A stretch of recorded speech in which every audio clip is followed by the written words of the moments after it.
For years, Football Manager has tried to predict the future. Sometimes I've got it perfectly spot on, and other times I've got it absolutely horrible wrong. Let's try and find out what the next 5 years are for your club according to Football Manager.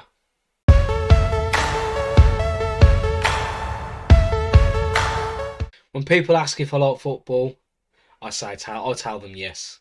But Burnley can off. Welcome back to another episode of 5 Years On, where we are exploring Premier League clubs 5 years in the future as predicted by Football Manager. Now, we've had a look at the others, and I did say that we were going to join today a top 6 club, but I messed that up, and we are actually back in Burnley, home of Brexit Ball. How have Burnley been getting on? Well, very much like Brighton, really. They lacklustre mid-table Premier League club, just narrowly escaping relegation this year before, as this year they finished 14th as well. They've not added any trophies. I'm hoping their transfer history is a little bit more interesting as we start in the 25-26 season. So let's dive in, shall we? Again, I'm not gonna highlight anything unless I think it is of interest, and I can already see two players that have got a bit of interest off me, Hannibal and Keita. So they managed to sign them.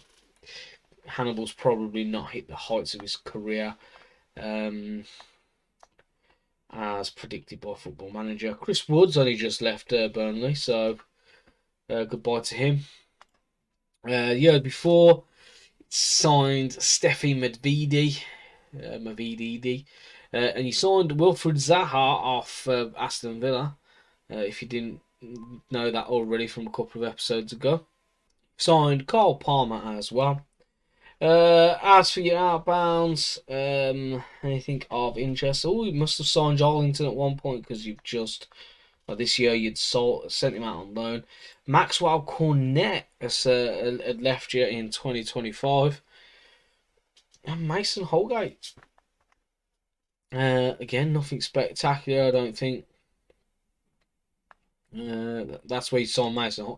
So you've taken a massive loss on Mason Holgate, signed him for 23.5 million, and you've only brought back in £10 million for him.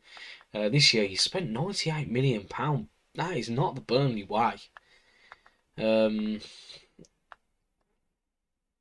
Anything of interest here as well?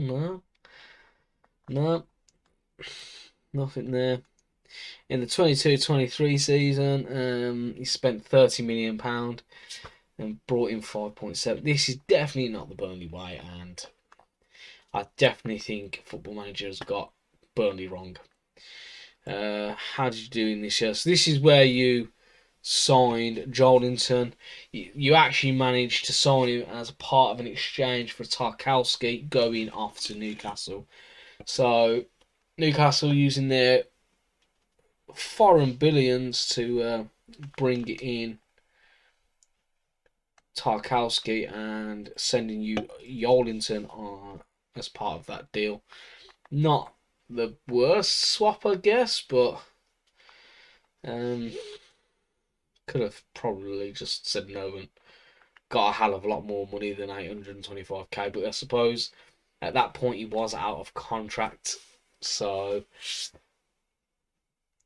take what money you can, I suppose. If you got yourself Joelinton in the process, sold him for a couple of million as well, maybe. So who's this Vanderson that he signed from Gremio? Oh, he's definitely a player to watch, I suppose. Ooh, definitely. He did leave you as well. But he's now worth 50 to 150 million. Again, so nothing massively spectacular. I'm going to go through the squad. I'm not going to read them all out. Nick Pope's still there. Obviously, you got Keita, you got Zaha. Dwight McNeil's still there. Liverpool want him. Again, nothing spectacular. It's not a spectacular year for you. Let's have a little look at your managers. Okay, so that's something of interest. So Shawnee Dyche left you He'd left. Wow. So Sean Dyche leaves you in December of 2023. What does he go on to do? He goes on to be West Ham manager. Fair play to Sean Dyche. Again, there's nothing really spectacular here. You managed to bring in Inzaghi. I don't think Inzaghi's really going to be someone that suits the Premier League. He only lasted 355 days anyway. And then you've currently got Nigel Pearson in charge. Burnley fans, are you happy with that? Pearson at the wheel? You'll have to let me know in the comments. As for your best 11, below my head is that Mavidi.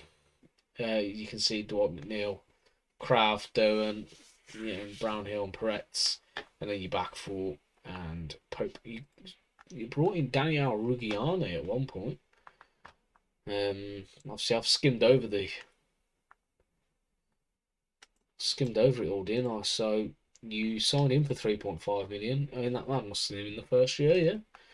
A ready-made Tarkowski replacement, that is fair play. And you sold him for 1.8. Not too bad. Right, that's it for Burnley. I'm going to leave it there. Again, tune in tomorrow, and it is going to be a big 6 tomorrow as we visit Chelsea. Make sure you're hitting the like and hitting the subscribe button, and let me know in the comments what you think of the series. And Burnley fans, let me know if you're looking forward to Football Manager's prediction of 5 years of boring football. I'll see you again soon. Bye-bye.